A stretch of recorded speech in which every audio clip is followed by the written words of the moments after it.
নমস্কার বন্ধুরা, এই মুহূর্তে সবচেয়ে বড় আপডেট অবশেষে আধার কর্তৃপক্ষ অর্থাৎ ইউআইডিএআই পরিষ্কারভাবে জানিয়ে দিল আধার কার্ড নিষ্ক্রিয় বা বাতিল করা হচ্ছে।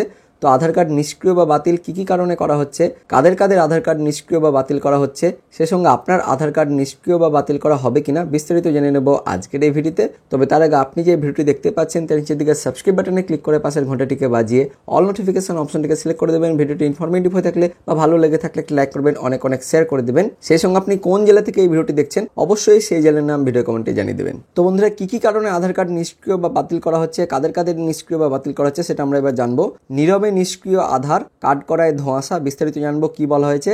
আগাম কোনো সতর্কবার্তা আসেনি, নির্দেশ আসেনি নাগরিকত্বের প্রমাণ দাখিলেরও, অথচ হঠাৎ এই মর্মে বার্তা এসেছে যে ভারতে থাকার শর্ত পূরণ করতে না পারার কারণে 2016 সালের আধার আইনের 28A ধারা অনুযায়ী আপনার আধার নিষ্ক্রিয় করা হলো। সমাজ মাধ্যমে এই নোটিশ, যার সত্যতা আনন্দবাজার যাচাই করেনি, তুলে ধরে অনেকেরই অভিযোগ তার প্রাপকের সংখ্যা দ্রুত বাড়ছে রাজ্যে। বিষয়টি নিয়ে আধার কর্তৃপক্ষের অর্থাৎ ইউআইডিএআই সূত্রে খবর। এমন অভিযোগ নিয়ে আসা উদ্বিগ্ন মানুষের ফোন ও ভিড় ক্রমশ বাড়ছে কলকাতার ইউআইডিএআই দপ্তর এবং রাঁচির আঞ্চলিক অফিস, পশ্চিমবঙ্গ, বিহার ও ঝাড়খণ্ডের দায়িত্বপ্রাপ্ত অফিসে। তো প্রশ্ন উঠছে, যে বিষয়টি ঘিরে এত বিভ্রান্তি, এত উদ্বেগ, তা সকলের সামনে কেন খোলাসা করছেন না আধার কর্তৃপক্ষ কিংবা কেন্দ্রীয় স্বরাষ্ট্র মন্ত্রক? কেনই বা এ নিয়ে এখনও পর্যন্ত স্পষ্ট করে কিছু জানাচ্ছে না রাজ্যের স্বরাষ্ট্র দপ্তরও?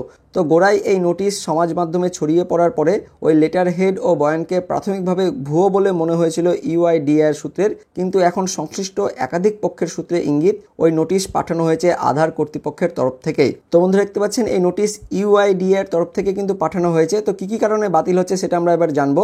যদিও তার সিদ্ধান্ত অন্যত্র হয়ে থাকতে পারে বলে ওই সূত্রের দাবি, ইঙ্গিত আগামী সপ্তাহে বিষয়টি স্পষ্ট হতে পারে। তো আগামী সপ্তাহে কিন্তু বিষয়টি স্পষ্ট করে দেওয়া হবে এমনই কিন্তু বলা হয়েছে। তবে এখনো বিষয়টি নিয়ে এত গোপনীয়তা কেন, কার বা কাদের নির্দেশে এমন ঢাক গুড় সেই বিষয়টি জানতে চেয়ে ইউআইডিএআই এর সদর দপ্তর ও রাঁচির অফিসে যোগাযোগ করা হলেও শুক্রবার পর্যন্ত প্রতিক্রিয়া মেলেনি। তো সংশ্লিষ্ট মহল ও প্রশাসনিক সূত্রে খবর, বিষয়টি বছর খানেকের পুরনো, রাজ্যের অজ্ঞাত তাও নয়। তাদের দাবি, 28A ধারা অনুযায়ী যদি কোনো বিদেশির ভারতে থাকার ভিসার মেয়াদ শেষ হয় অথবা ভারতে তার প্রবেশ বা বসবাস আইনি শর্ত পূরণ না করে, তাহলে তার আধার নিষ্ক্রিয় হতে পারে। তো সূত্রের দাবি, দেশে এমন বেআইনিভাবে বসবাসকারী বিদেশি অনুপ্রবেশকারীদের চিহ্নিত করতে বছর কয়েক আগে উদ্যোগী হয়েছিল স্বরাষ্ট্র মন্ত্রক। লক্ষের কাছাকাছি এমন নাগরিকের সন্ধান মিলেছে যাদের কাছে ভারতীয় নাগরিকত্বের বৈধ নথি নেই। সেই তালিকায় পশ্চিমবঙ্গের অংশীদারি যথেষ্ট রয়েছে।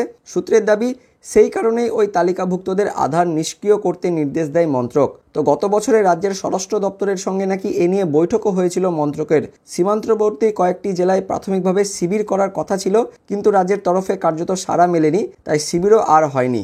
তো এই প্রেক্ষিতে অনেকের প্রশ্ন, বিষয়টি সম্পর্কে যখন আধার কর্তৃপক্ষ, কেন্দ্র ও রাজ্য অবহিত, তখন সাধারণ মানুষের উদ্বেগ নিরসনে স্পষ্ট বার্তা নেই কেন? তো শুক্রবার এ নিয়ে রাজ্যের স্বরাষ্ট্র সচিবের সঙ্গে যোগাযোগের চেষ্টা করা হলে সাড়া মেলেনি। তো প্রশাসনিক মহলের একাংশের বক্তব্য, রাজ্যে যে শিবির করার কথা ছিল তাহলে নাগরিকত্বের প্রমাণ দাখিলের আগাম সুযোগ মিলত, সেক্ষেত্রে হয়তো আচমকা ও সরাসরি আধার নিষ্ক্রিয় হওয়ার ঘটনা এড়ানো যেত।